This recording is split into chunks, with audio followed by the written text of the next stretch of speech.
স্টেডিয়ামের ঘড়িতে তখন অতিরিক্ত সময়, স্কোর সমান, গ্যালারিতে হাজারো মানুষের নিঃশ্বাস যেন থেমে আছে। রেফারির বাঁশি বাজতেই শেষ আক্রমণে বলটি পৌঁছে যায় লোপেজ কাবরালের পায়ে। এক মুহূর্ত, একটি টাচ, তারপর বজ্রগতির শট। জাল কেঁপে ওঠে, পুরো স্টেডিয়াম বিস্ফোরিত হয় উল্লাসে। সতীর্থরা তার দিকে ছুটে আসে, কিন্তু লোপেজ কাবরাল যেন অন্য কাউকে খুঁজছে।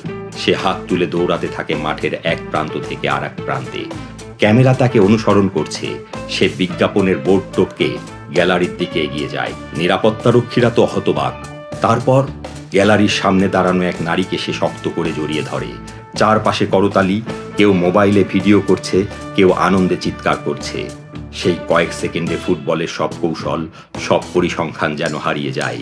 থেকে যায় শুধু এক মানবিক মুহূর্ত, সাফল্যের আনন্দ, প্রিয়জনের সঙ্গে ভাগ করে নেওয়ার অনুভূতি। কিন্তু গল্পের এখানেই শেষ নয়। ম্যাচের পর সামাজিক মাধ্যমে শুরু হয় নানা আলোচনা। তিনি কে? স্ত্রী, প্রেমিকা, নাকি পরিবারের কেউ? অনেকেই নিজের মতো করে উত্তর খুঁজতে থাকেন।